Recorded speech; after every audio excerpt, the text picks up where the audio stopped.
Broadcasting live from the Capitol OTB studios, this is Racing Across America with Seth Merrow.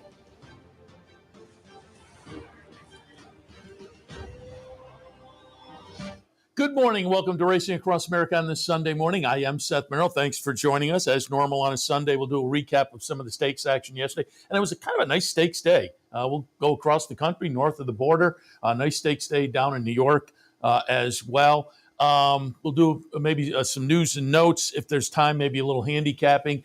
But then towards the end of the program, we'll be joined by Tony Calo, as usual. Sunday visit, previewing Monday. But this one's kind of special because we're previewing the last week of racing up at Fingerlakes. Monday, Tuesday, Wednesday, wrap up their season.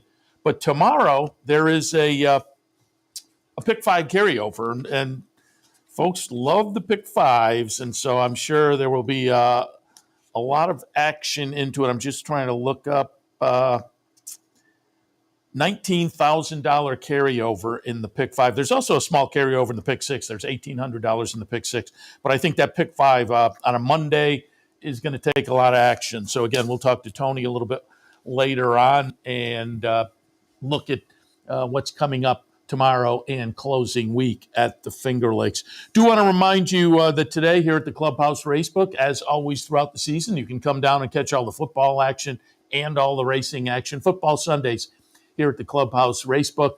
Maybe you win a little something extra as well. Put your name on one of the squares and quarter scores at halftime, final score. If you match up, you can have a little extra fun. Come down, grab some lunch at Fridella's. A lot of fun here on Sundays throughout the season. Football and horse racing, Clubhouse Racebook, 711 Central Avenue in Albany. And speaking of horse racing, do want to remind you that Thanksgiving Day, have a great day with the family, kick back, turkey, stuffing, pie, do the whole thing and have a ball. But don't forget, tune in and enjoy because there's nice racing on Thanksgiving Day. There'll be some Churchill, Fairgrounds, Delmar, Laurel, Woodbine, all of that action on Thanksgiving Day for your enjoyment. So you can kick back either pre-food or post-food or maybe while you're eating. Maybe fix up a little hot turkey sandwich and put it on the TV tray. Tune in OTB TV. But don't forget, lots of great racing action coming up Thursday, Thanksgiving Day. All right, let's jump into yesterday. But actually, I'm going to go back to Friday because there was a couple of nice stakes down in New York on Friday as well. And the weather has finally cooperated in New York. So we had some turf racing over the past couple of days, turf stakes racing. And on Friday, we had a couple of stakes races, starting out with the Tepin for 2-year-old fillies going a mile on the grass.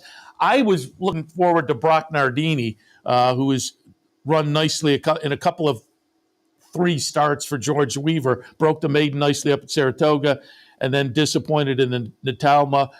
I stuck with her in the Salima, and she got it done there. So she's 2 for 3. She's scratching. I didn't hear any follow-up on that, but Brock Nardini, to me, is one maybe worth watching a little bit.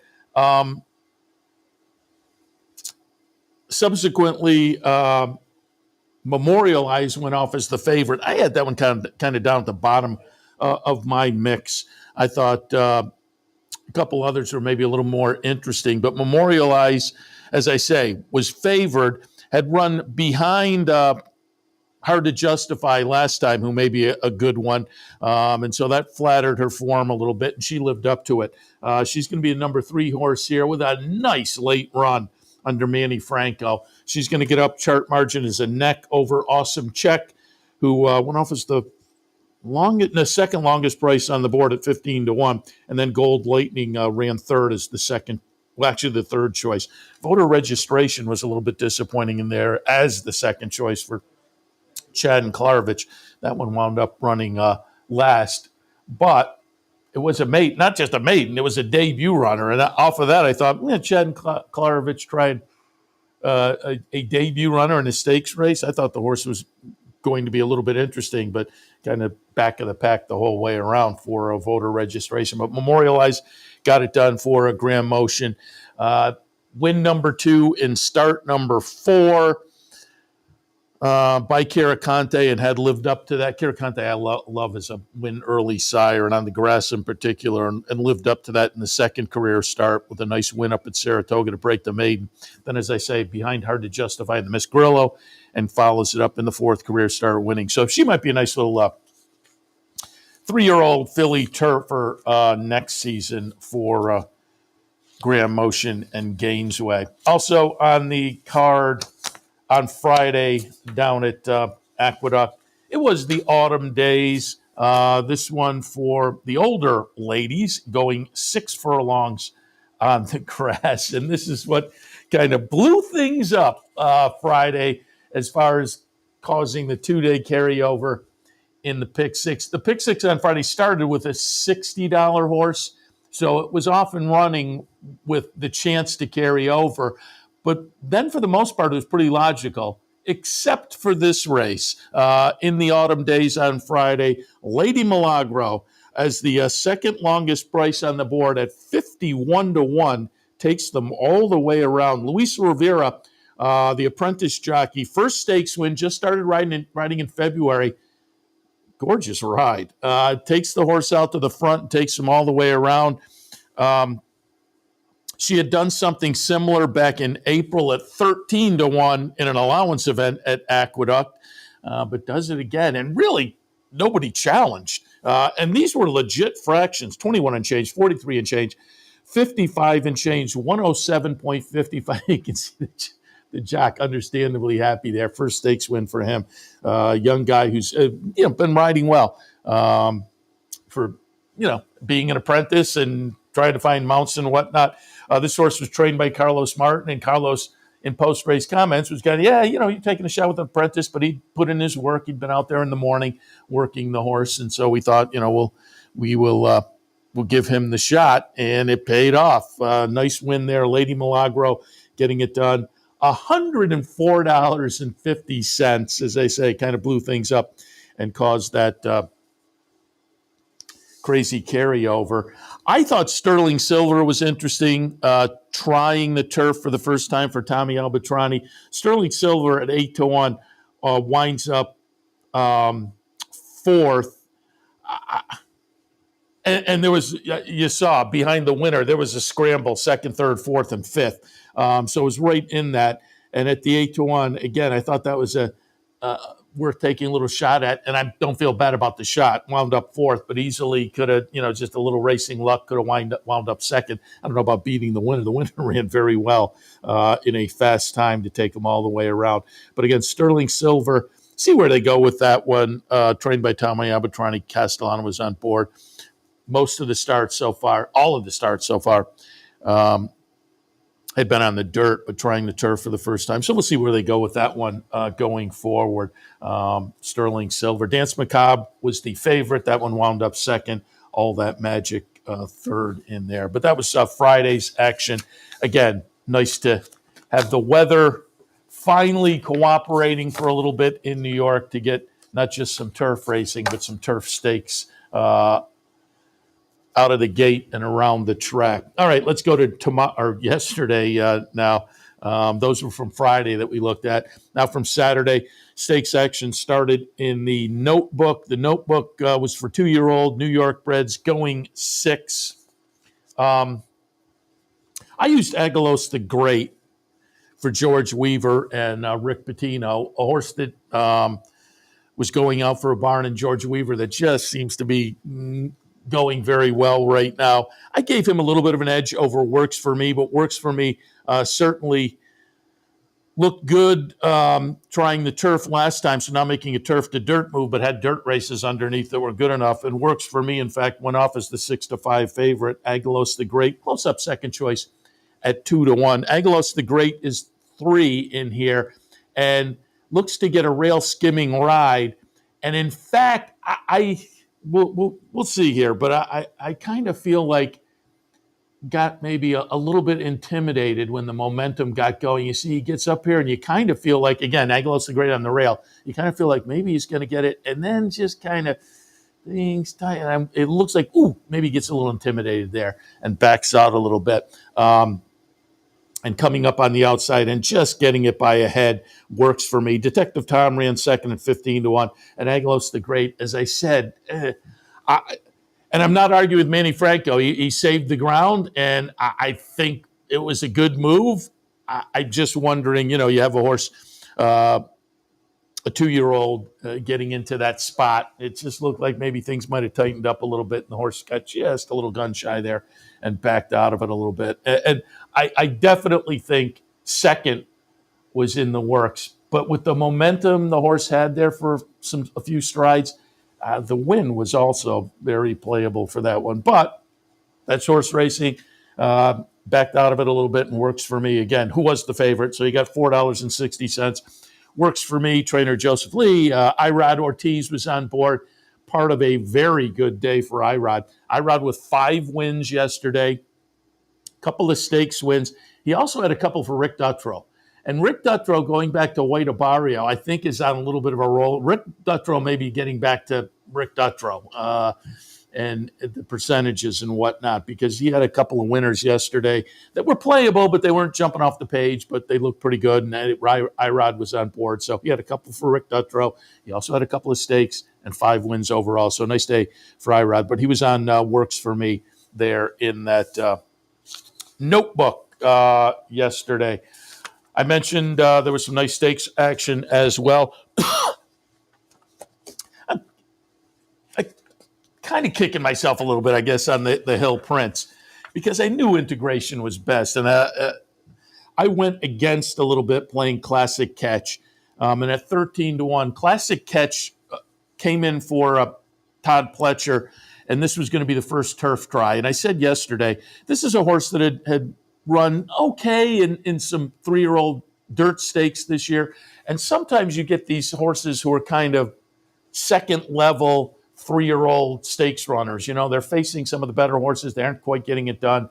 And then you get mid-year or late year, and the connections say, let's try the turf. If they take to the turf, sometimes it seems like they outclass the turf runners a little bit.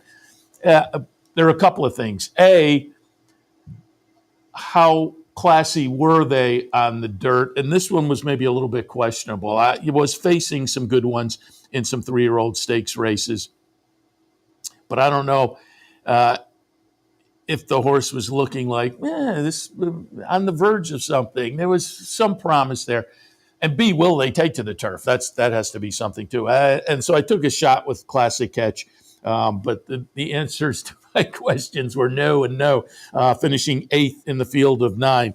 Right underneath, and I said it when I was handicapping yesterday on the Handicappers Report, West Point has a really nice runner here in integration. 2 for 2 on the grass for Shug, including the Virginia Derby. And integration goes off as the 4-5 favorite, the number 3 horse, and gets it done very nicely. You'll see gets the momentum here. Chart margin winds up to be 5 lengths. Running second, I'm very busy. Running third, too far east is west, but there is no doubt about the winner. Dave Grenig, in his follow-up article, I think stated it very well. I will quote, a potential future star in the male turf division. And I don't think that is out of the question. And again, this was one of those races I like quite a bit. I mentioned it yesterday, 3-year-olds on the turf. I think they're fun, they're competitive, and you can wind up during the year defining 1 or 2 or a little handful of these that are going to be fun watching going forward as they become older turf runners. And this guy did that yesterday in one of those 3-year-old turf stakes that I liked, the Hill Prince, yesterday. Kendrick Carmouche, quoted in the Dave Grenig article, I don't think in 23 years I've been riding, I've been on a horse this good. That's pretty good. Kendrick's been on a lot of horses.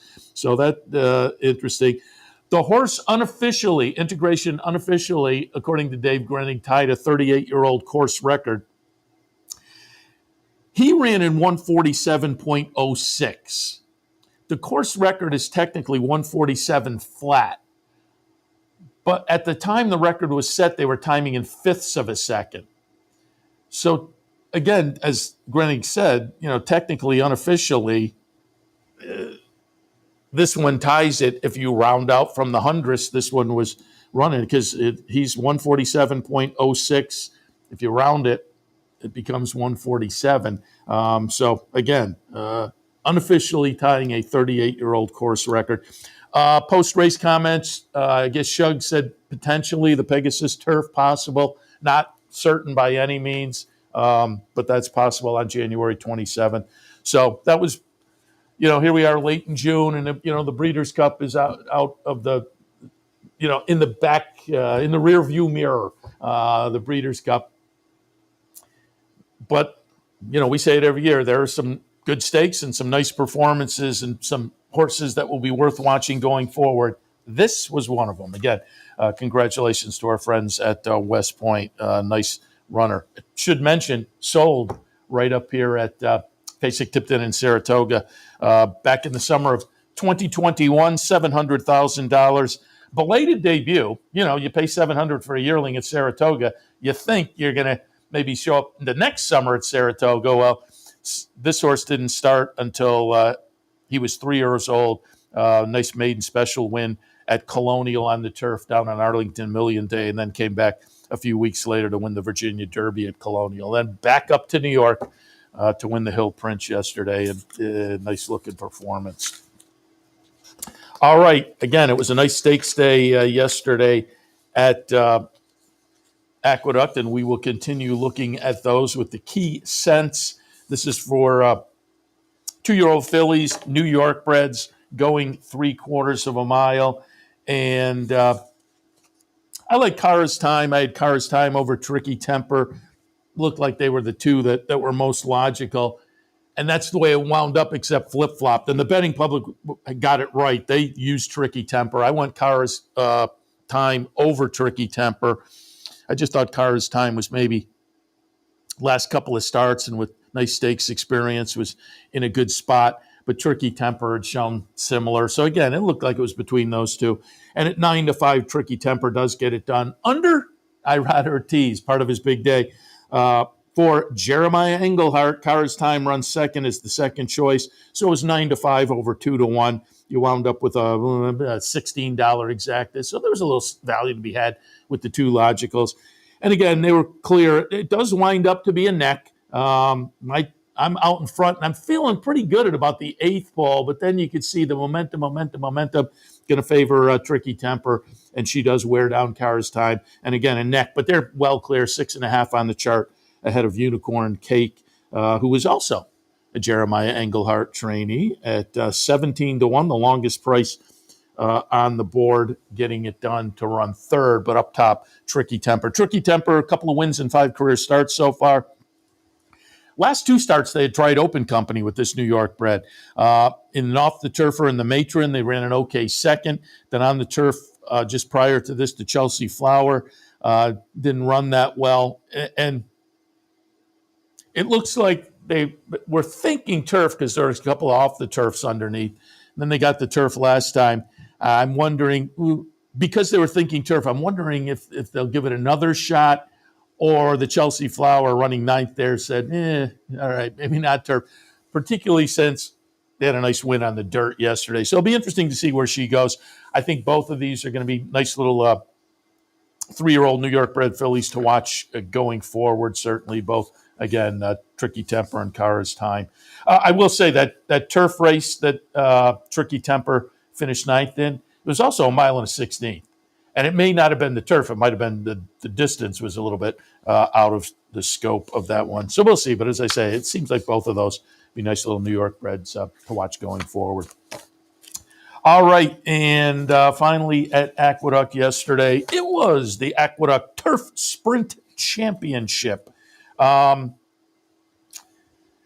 liked Our Shot. The betting public did too. Taking a shot with Our Shot wound up not working out as that one runs 4th.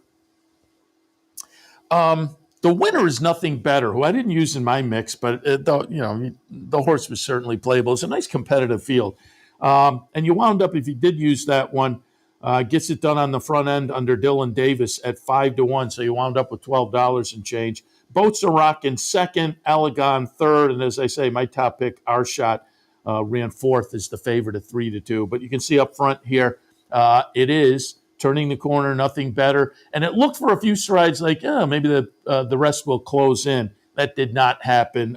Nothing better. Had plenty left. Again, legit Frex, 21 and change, 44 and change, 55 and change, 107.27. So a nice run from Nothing Better.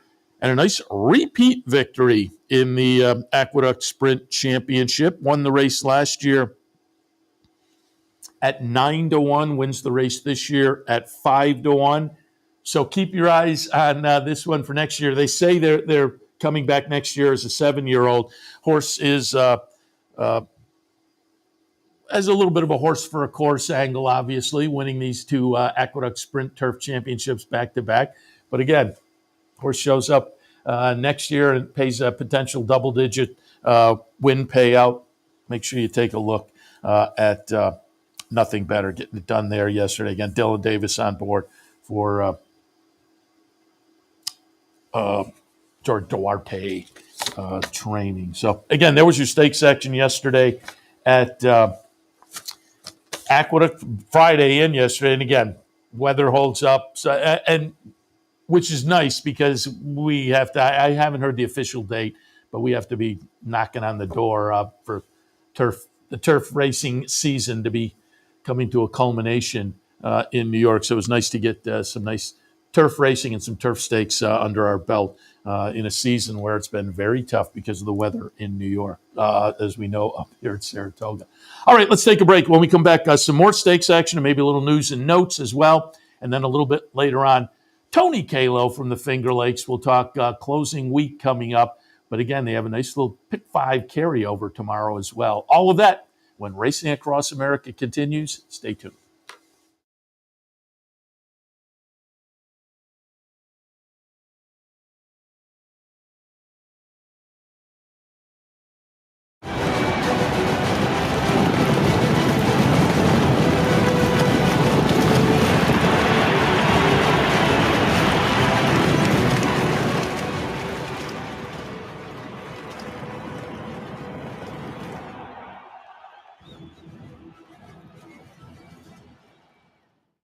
No matter where in the world you are, the excitement of wagering on horse racing is just a click away. You'll get live streaming, past performances, race replays, our virtual tote board, analysis and selections from professional handicappers, a simple, safe, and secure wagering platform, and best of all, you get track prices. CapitalOTBBet.com. Bet any place, anytime at CapitalOTBBet.com. And be sure to download our new mobile app from the iTunes Store or Google Play. Capital OTB is now streaming live on Roku. The RTN Racing channel on Roku lets you watch OTB TV live through your Roku device or your Amazon Fire Stick, rather than being limited to computers and mobile devices, which means you can now watch OTB live wherever you are. Simply open Roku, scroll to find the RTN channel, then click on OTB TV. OTB TV on Roku. Try it now. Welcome back to Racing Across America. Seth Merrow in the studio. Thanks for joining us. Let's get back to stakes action. Yesterday at Churchill, it was the Chaluki. $300,000 up for grabs for the fillies and mares going a mile. I like Nostalgic in here for Bill Mott. Going to be the one-horse lead from the rail. There was a bunch in here between 2-1 and 7-2, but this one actually went off as the fourth choice at 7-2. Nostalgic. And winds up an okay second in here, but there was no challenging the winner. And the betting public got it right. I had Hot and Sultry, the winner, underneath in my mix. Betting public made Hot and Sultry from Norm Cassie the 2-1 favorite and made it look like, as Pete Aiello would say, easy money in here. The chart margin winds up to be 8 lengths. Just kind of has the big lead at the top of the stretch and then opens it up under Ricardo Santana. Norm Cassie, trainee, came in with 3 wins and 8 starts. So, now 4 for 9, well over $500,000 in the bank. Nice little 4-year-old sprinting filly who hadn't been seen since Derby weekend, trying the Derby City Distaff, and ran 4th in there. So had been off since Kentucky Derby weekend. Norm Cassie, after the race, said, we were coming back from a layoff and we wanted a little bit of an allowance race for her. And there was one in the book and it didn't fill. And so yeah, we took our shot in the Chaluki. Gamble pays off. Not only does she win, she goes off as the favorite. So the betting public liked her despite the layup. There was a couple of nice works underneath that said she would come back on her toes. So again, sometimes serendipity, it all works out. The allowance race doesn't fill. They have to go in a $300,000 stake. Boom, score, and scored easily. Norm Cassie said that Hot and Sultry will be pointed to some Oaklawn stakes this winter, so we'll keep our eyes open for her down in Arkansas. Also yesterday, we had Michael Stidham on with us yesterday morning, and the Kennedy Road was the stake yesterday at Woodbine. And Dream Shake for Michael Stidham was one of the contenders. And when we had Mike on the phone, he said, we're expecting a nice run from Dream Shake. Dream Shake's going to be the number 3 horse. I'm not sure how early we'll pick it up, but boy, this horse just gets stymied, sitting kind of behind the leaders and seems to have a lot. And as they turn into the lane, just a wall of horses and had to go out. Now, sometimes you can look and say, because of circumstances, yeah, my horse ran second or third, but I think my horse was best. I won't say positively, but I feel like this horse had a good shot at winds up third, at least running second, maybe winning with a better trip. But it does wind up to be Flag of Honor, an Australian import, getting it done. Ice Chocolate was the 2-1 favorite, the 10. So the 2 gets it done. And you can see my 3, Dream Shake here, finally gets out. He just stymied and got out. Ron Gierkink, in his recap article, said the inside was playing a little bit better all afternoon. So it just took him so long to kind of find a spot to get going. Now, as I say, sometimes you can look and say, I had the best. It was a nose between first and second, and then another length and 3/4. So beating a couple of lengths. So again, it's hard to say, I had the best horse, but I with a cleaner trip, I could make the case that top pick Dream Shake, the Michael Stidham horse, was interesting and playable in here, and might have lived up to the thoughts there. But it is Flag of Honor again. This is an Australian import, and I'm wondering has shown up and had a race back in October, and this one at Woodbine, and has Lasix. I'm wondering if that's why, because you don't see Australian racing is very good. You see far more Europeans over here than Australians, or horses, from anywhere over there in that part of the world, Australia, Asia. But they have some very good horses, and when they do come, they're worth paying a little bit of attention to. But I wonder if maybe the Lasix situation played into him coming, because he's now had Lasix for these last couple of starts at Woodbine. Trainer, though, said he thought he was a little bit short on works last time, wound up taking the lead late and running third in his last race. And the trainer said, I think he was a little bit short on the works, but they were pointing for this. And so the trainer said, he was a little bit short on works. That maybe explains that. It was a close up third. Maybe explains that. But we had to get that race into him to get to this race. And again, mission accomplished up at Woodbine as well. A nice move from trainer Julia Carey, getting that prep race in. And then scoring in the Kennedy Road. But as I say, the Stidham horse, without the traffic, I wonder if we would have been in a little better slot. I wanted to look at one more yesterday because always fun and interesting to look at the 2-year-olds this time of year.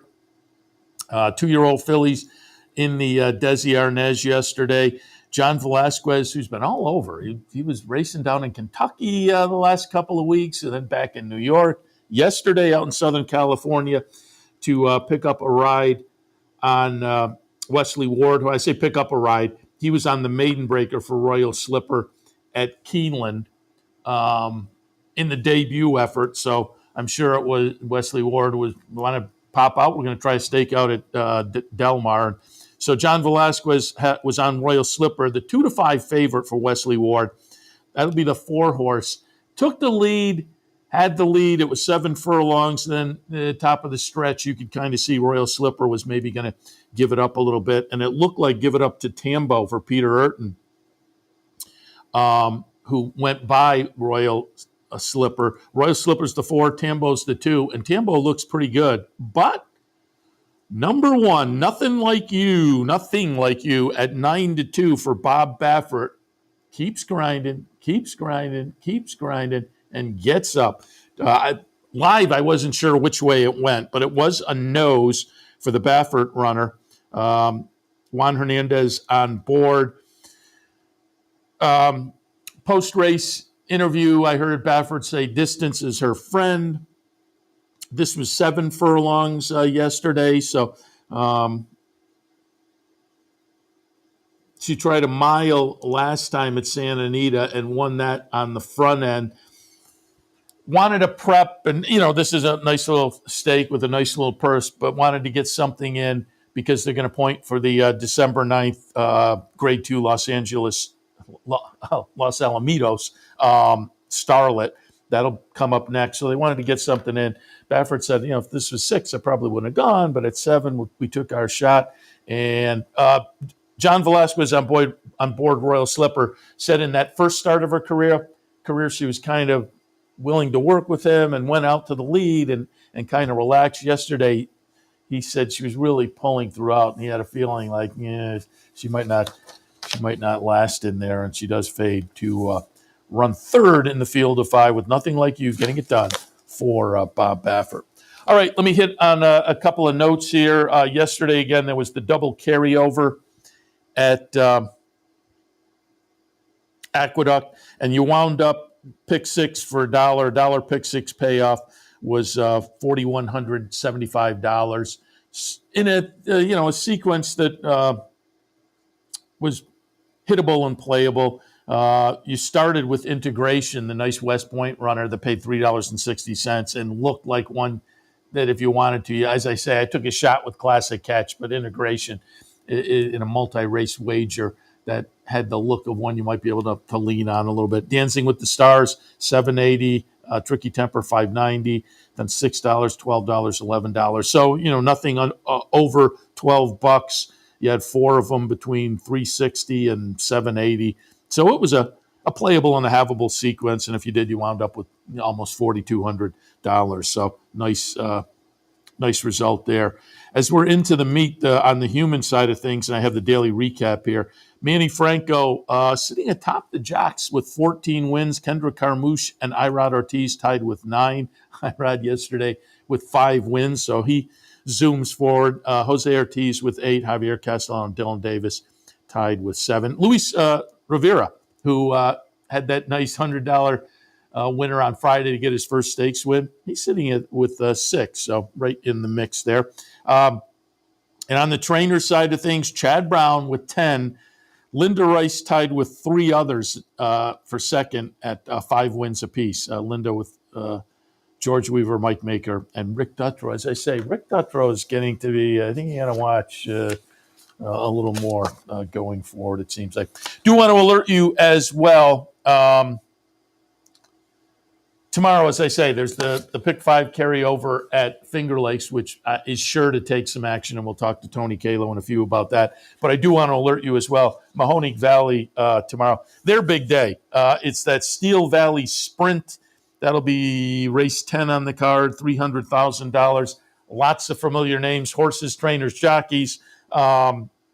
Damon's Mound, who last year won the Saratoga Special up at Saratoga and seemed to have some promise, then went in the wrong direction, but now is kind of back in form with a couple of nice stakes wins coming into this. So Damon's Mound for Michelle Lovell Jr. Alvarado will be out in Ohio to ride. Rivet for Steve Asmus and his son Keith is riding. Goes out for the Hillenbrats. This horse also has some back class and back stakes class. Some of the other names in there on the human side of things, Ken McPeak has a runner, Safi Joseph, Nautical Star, Irod Ortiz will be in town to ride that one. Tyler Gaffleone is on board, Halmstead in there. So again, It's a big day, not just with the $300,000 Steel Valley Sprint, but there are 4 other stakes on the card as well. And that's tomorrow at Mahoney Valley. So, again, some nice racing tomorrow. Fingerlakes, you got that pick 5. And, again, people love the pick 5. You got 19,000 carryover. I'm sure people are already looking at the PPs and figuring out a little play tomorrow. So that'll balloon up nicely. But over at Mahoney, a nice day of racing as well. So keep that in mind for Monday. You think Monday, quiet day, but no, tomorrow it's going to be well worth checking into at least a couple of the venues. And one of those will be the Finger Lakes. Again, $19,000 pick 5 carryover, and a little carryover, $1,800 in the pick 6 as well. And we're heading into the final 3 days at the Finger Lakes. So we'll take a break. And when we come back, we'll talk to Tony Calo, our regular Sunday visit, previewing some of the upcoming action at the Finger Lakes. And today we get to talk a little bit about the last few days and who to watch for and root for on the trainer and jockey side, maybe some thoughts in that carryover pick 5 as well. All of that right after this. Stay tuned. What if there was a way to become a better horse player, to have a better knowledge of the game, to be more successful? What if there were a way to take what you've learned, what you know, and make better decisions, better choices? In horse racing, knowledge is a powerful tool. Race results and replays, past performances and live streaming, wagering from all your digital devices. Capital OTB. Become a better horse player. No matter where in the world you are, the excitement of wagering on horse racing is just a click away. You'll get live streaming, past performances, race replays, our virtual tote board, analysis and selections from professional handicappers, a simple, safe, and secure wagering platform, and best of all, you get track prices. CapitalOTBBet.com. Bet any place, anytime at CapitalOTBBet.com. And be sure to download our new mobile app from the iTunes Store or Google Play. Capital OTB is now streaming live on Roku. The RTN Racing channel on Roku lets you watch OTB TV live through your Roku device or your Amazon Fire Stick, rather than being limited to computers and mobile devices, which means you can now watch OTB live wherever you are. Simply open Roku, scroll to find the RTN channel, then click on OTB TV. OTB TV on Roku. Try it now.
Merrow in the studio. Happy to be joined now, as I noted earlier, by our friend Tony Calo out at the Fingerlakes. We're headed into the final week of racing 2023 up at the Fingerlakes. Tony, good morning.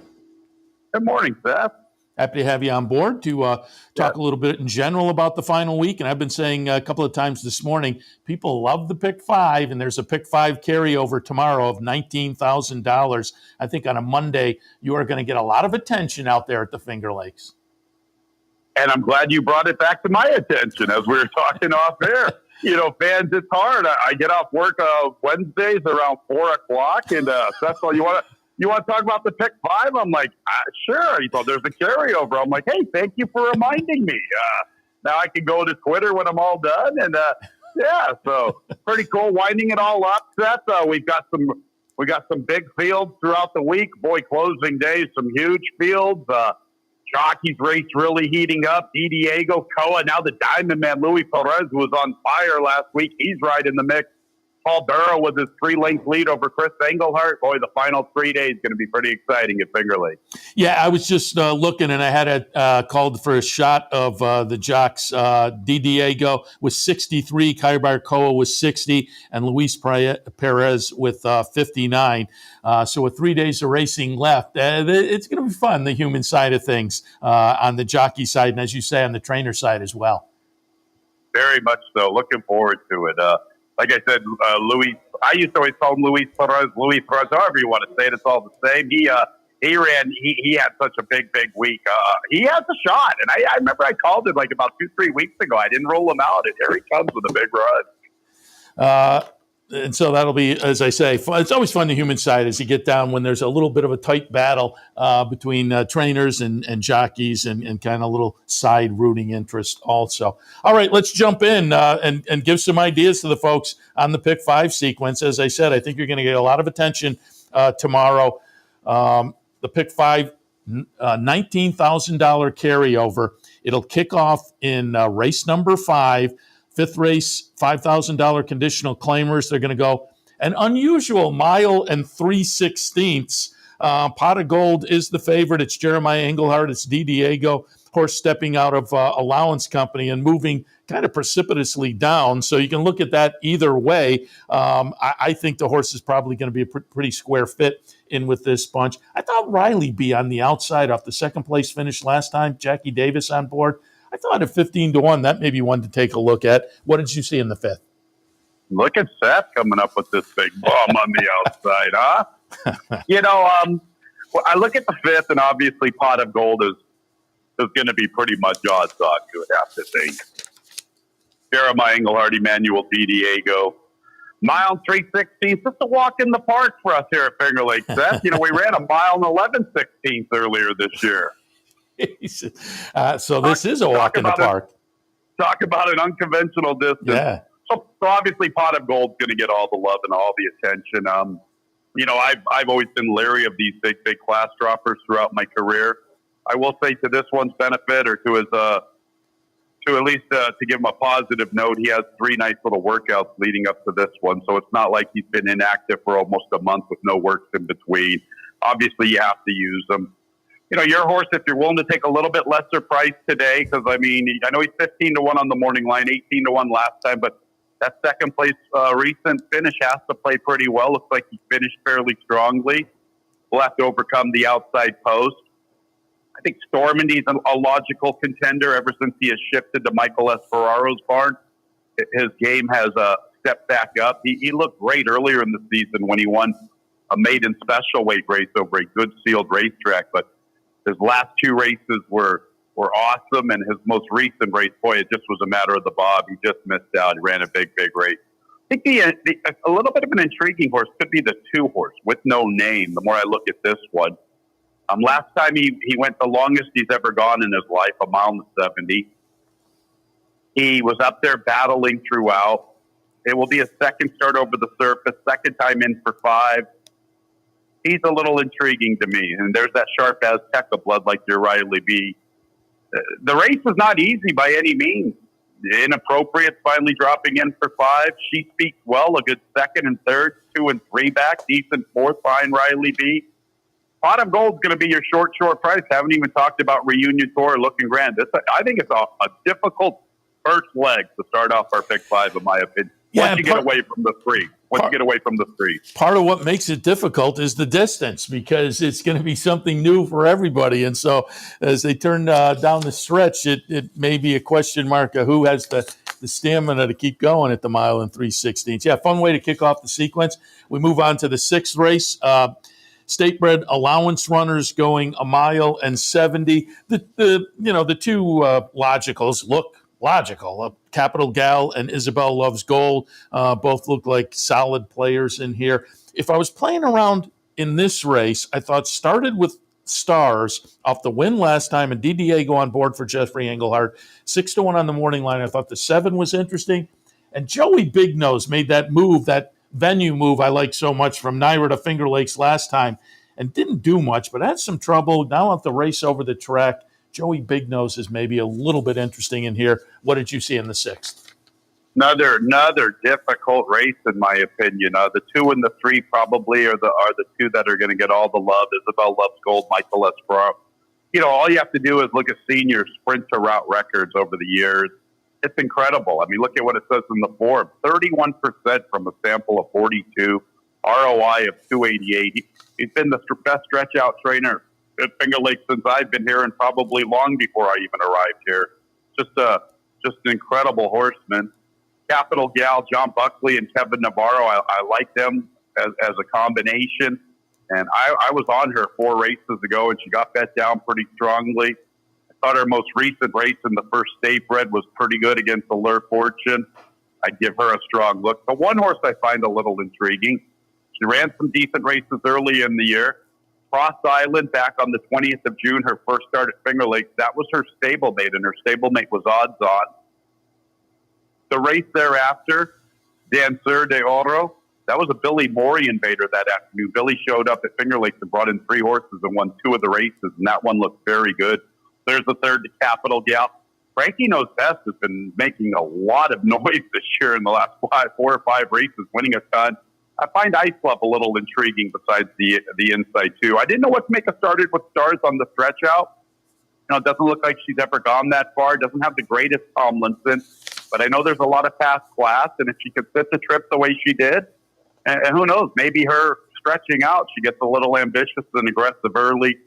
And then you mentioned your Joey Big Nose. I didn't know what to make of that horse. I wasn't that impressed with what I saw, but like we've talked about, second start over the surface. Another tough race, in my opinion. Yeah, fun race. It is a fun sequence, which continues in the 7th with some 2-year-old fillies. We have some first-time starters, and we have some with some limited experience, and experience counts. And so I thought both the 5, Dorth's Sal Dancer and Miami Twofer, both look kind of logical in here, but certainly not invincible by any means. Our friend Paul Matisse, bred, and Matisse Racing owns Widow in the second start. Didn't show much in the first start, but they're a clever outfit. You get a huge price, maybe worth a couple of bucks, maybe not in the sequence, but certainly with a couple of bucks.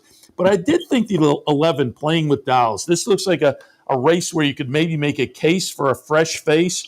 And World of Trouble, to me, has become a little bit interesting as a win early kind of a sire. I mean, I'm completely taking a shot here, but I think it's maybe a race where it's worth at least having one shot on your ticket in this race. So what did you see in the 7th? Well, Seth, not to keep hitting that beaten drum, another difficult buzz. Your fans are probably like, Seth, why'd you have this bum on today? This guy hasn't even given us anybody he likes. Fans, I had a couple other races in the 8th and 9th, so we're going to come with some good stuff. We just gotta be a little patient here with the big man. But yeah, that's cool. That World of Trouble, I didn't even recognize him. What a horse he was! What a great racehorse. I really enjoyed watching him throughout his career. And I've been on Miami Twofer for a lot. I jumped on Miami Twofer's back on the 27th of September. That probably caught up to that poor little gal on the final furlong, having to bring home that 270. That was a little too much to ask of that poor girl. Came back with her, and I'm not going to hold it against her on the 18th of October that it looked like she regressed a little, because look who beat her. That's the very nice horse for Richie Rich Racing and Paul Barrow. There's the Sweet Brown Sugar. So she will be my top pick, and it's just like one of my things. I like to pick horses repeatedly. I would give Chris Englehart's horse a little look from Wachtell Stable. I always talk about I love horses who debut at Saratoga. I don't care what their odds are and what the performance is. Both the 5 and the 6, but the connections thought enough to debut them at Saratoga. That always catches my attention. You don't take a 2-year-old to debut at Saratoga if you're just going there to run up the track. And a lot of times you might end up running up the track, but I've been telling my fans during my analysis, watch out for horses that fit that mold. The more I'm looking at it, Dreamery has some races at Belmont. That debut run at Belmont's not that bad also. That race kind of falls a little bit under the radar. I know it didn't get much of a buyer, but came home fairly well, making up a lot of ground. You talked about the World of Trouble debuter. I had a little bit of a sneaky little look, was maybe the Bustin' Stones horse for Paul Barrow. I like Bustin' Stones as a win early type of sire. The horse showed a decent work out of the gate, to 50-1. That's not a bad move for a little 2-year-old. Once again, the big man, Tony Calo, track announcer at Fingerlake Gaming and Racetrack, is giving you about 6 horses in every race to bet. Fans, now you know why I became an announcer and not a gambler, because it's a lot easier to do what I do in the afternoon than it is on Sunday morning on Seth's show. I know you got plenty of clever opinions, and one of them I think was Regenerator. As you were talking, I was looking at that one. I think you're right. Coming in from the NYRA circuit, I would expect an improved performance from Regenerator. So if that 10-1 holds up. All right, the 8th race, optional claimers, starter allowance, 1.25 miles. So again, another kind of, for anywhere these days, a marathonish kind of a distance. There were a few in here I like. Coach Bayer, if I'm pronouncing that right, the 4. Jitter Juice, I thought, on improving numbers. Horse Be With You looks a little bit interesting for Chris Engelhart. What did you see in the 8th? Yeah, I like this race. This was going to be one of my picks for you on the show. Last week on Sunday morning, I was watching football and I was so distracted I called you Paul. So I wanted to apologize for that. And I didn't even realize it. I thought it was only appropriate that I came out with a Paul Simon lyric for you. You can call me Al for the rest of the show. So very good. And then last week, I was advising everybody to not really. I was telling people it was ill-advised to start thinking about tequila Sunday morning at 10:45, and we came through with a nice one. Well, fans, I got one for you here, and I'm going to go into my little Snoop Dogg for you. Laid back with my mind on my money and my money on my mind, sipping on Jitter Juice, everybody. That's what we're going to be doing here in race 8. I know it's gin and juice, but we had to kind of play with it a little bit. Been a big fan of Jitter Juice throughout his career, a Kentucky bred, and I like the aggressive placing, what they've been doing with Jitter Juice. Here at Fingerlake, the New York breds are the ones that benefit the most through the conditions. You have a state bred. You have a second state bred. You have a third state bred. The Kentucky breds don't have that. Then they're fed to the wolves. They have to run in open, tougher spots. In fact, we really don't have a lot of those spots. Our racing secretary, Jerry Richards, has been trying to implement a couple more out of state allowance type of conditions. So I like the aggressiveness, dropping him in for 11, handling his business. First Deputy is a proven horse that's made a lot of money and won a lot of races throughout his career. Another aggressive placing in for 8. Been a big fan of this horse. I don't think the Bug Boy will make the weight. He's had trouble making the weight all season long. I've had trouble making weight my whole life, so we're not going to hold it against him. Jitter Juice, my top pick, and really like this horse. He's the one that I was looking forward to talking about. Not only because I could spit out the little fun lyrics, but just I'm a big fan of the horse. It's interesting about the jock, because I was going to say, the 7-pound apprentice, maybe it works out going 1.25 miles, but you say you might not get this. You're going to get a little bit of a break, though, I assume. The poor kid's had a little trouble all season long. So he's been having trouble making 18 or 19. I'm not going to try to. I don't. He might not even make the weight, because if he comes over 6. He can't ride, so we could see somebody else being put on the horse. Interesting. So that may be something, particularly if somebody's handicapping and factoring that in, because I don't think weight, as compared to when I first got in the game, I don't think handicappers give it as much credence or as much importance. But in 1.25 miles like that may be something somebody might factor in. So if you do, take a look at the changes tomorrow. Certainly, I can honestly see in the way I'm looking at it. I wouldn't be surprised if Louis Perez ends up on the horse, because the kids had trouble. Yeah, and I wanted to bring it to everyone's attention, because you're going to be handicapped and thinking you're getting 13. What's my category? Getting 24. It's not going to be the case. Diaz has been riding at 118 and 119 all season long. Yeah, that's good info. Finale at Fingerlakes. It's about time I came up with something good. the finale at Fingerlakes tomorrow. Wrapping up. Hopefully, everybody out there is alive going into the last leg with that nice pick 5 carryover. B condition $5,000 claimers going 5.5. Nice full field in here. There is an entry. I could make a case for a couple or a few in here. What did you see in the finale? It's tough sledding, in my opinion. I'm going to try to go from a pace scenario standpoint. Throwing Stones is going to the lead. We know that. She's a free runner. She's a run and gun type. She'll be out on the lead. I think the real question mark of the race is how much can investment grade keep her honest up front. When they have faced off with one another, they have battled. Sometimes it has been to the detriment of Throwing Stones. Most of the time, Throwing Stones puts her away. I'm hoping that maybe investment grade can just soften her up enough that my top pick, the 8 Bayou Melody for Windy Leaf Farms, can get a nice trip. She's going to get a nice outside post compared to her inside post her last couple of trips. I could see her racing similarly like she did on the 4th of July.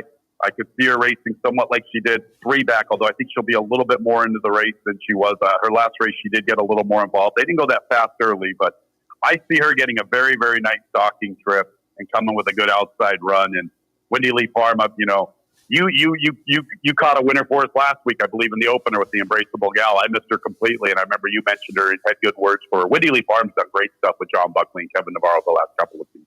Yeah, we had Kip O'Neill from Windy Lee on with us up at Saratoga this summer. That was a fun few minutes we spent with him. And so easy to root for the folks we're familiar with, including the aforementioned Throwing Stones. It's our friend Roddy Valente with Throwing Stones in that race. But your Bayou Melody, I like that one for Windy Lee. It's 6-1. Maybe a nice way to wrap up the sequence.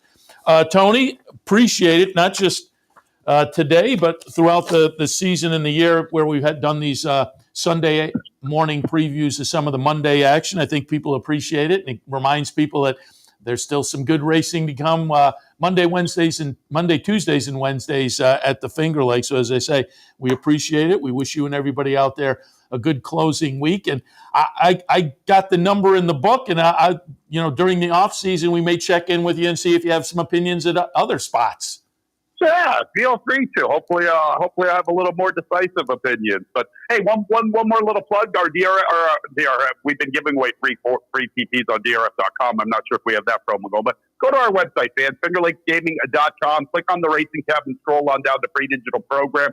You can access the PPs, Lake's Lucky Pick, all the statistics, and it's all free online and get you all set up for that pick 5 tomorrow. Excellent. A great promo there for folks to get involved. Again, with there's also a small pick 6 carryover of, I think, 1,800, but that 19,000 in the pick 5, I definitely think people will be jumping into that. Tony, again, appreciate it today and throughout the season, and we will talk soon.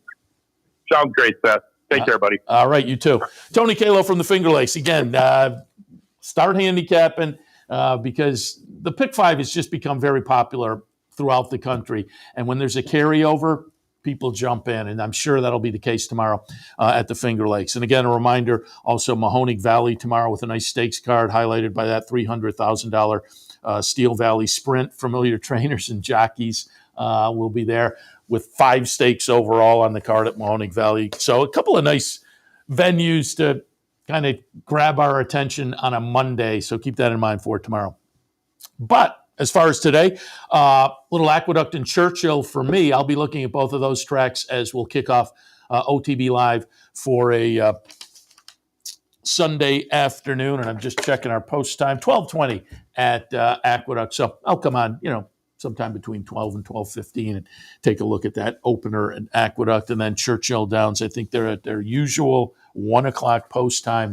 They are. We'll also have some Saratoga harness in the mix, some Woodbine, plenty of great action. Do want to remind you one more time, if you'd like to come down here and enjoy the action, come on down because it's a football Sunday. You can watch all the racing and all the football action right here at the Clubhouse Racebook every Sunday throughout the season. Put your name on one of the squares and maybe you win at a halftime or a final score, a little something extra. It's always a lot of fun. Grab a little lunch at Fredella's. But football Sundays, football and racing here at the Clubhouse Racebook, 711 Central Avenue in Albany. And once again, I'll give you another reminder. Thursday's Thanksgiving Day, but don't think that doesn't mean racing doesn't continue, and really good racing. On Thursday, you'll have some Churchill, some Fairgrounds, Delmar, Laurel, Woodbine. So plenty of great racing. I know Fairgrounds has traditionally had a big Thanksgiving. I mean, not just race. It's like a big, they have turkey dinner and whatnot. I think Churchill, who owns Fairground, I think Churchill itself is getting a little into that as well, with maybe the turkey dinner. I'll have to, if I talk to Joe Christofek, I'll find out what the, and of course, Laurel. I should have put Dave Rodman. I didn't think of that. I should have called Dave Rodman, because Laurel, Thanksgiving, I think it's Thanksgiving Day, they do the pie giveaway, which to me is one of the best giveaways in all of horse racing. But Dave says he can smell the pies up in the announcer's booth, and it's very tempting.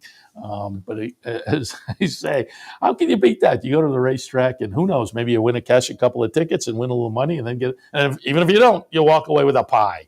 How can you beat that? It definitely beats the cake plate I got at I guess it was Pompano. It was one of the tracks in Florida a few years. This is going back a ways. We were doing one of our on the road trips at Gulfstream, and it had to be at Pompano at night. And I went over and bought a program, and the guy at the program booth said, "Well, here's your giveaway slip." And I didn't even know it was a giveaway night, so I went over to the booth with the giveaway, and it was a big plastic thing that I wasn't even sure what it was. And I said, "What is it?" And the guy said, "Oh, it's a cake plate." So it's one of those things that, if you're you have a party or something, I guess you put it on you mount it up like a cake trophy or whatever. Needless to say, I did not put the cake plate to get my cakes are just on a regular plate, and I go from there. But that pie, good giveaway, cake plate on the other end of the spectrum. All right, we'll wrap it up for this Sunday morning. Racing Across America, Seth Merrow in the studio. As always, thanks for joining us. We absolutely appreciate it. Stay tuned. Back with racing sooner rather than later, and I'll be back with OTB Live for a Sunday afternoon, probably about an hour or so. So we'll see you then. You're watching OTB TV, a service of Capital Off Track Betting.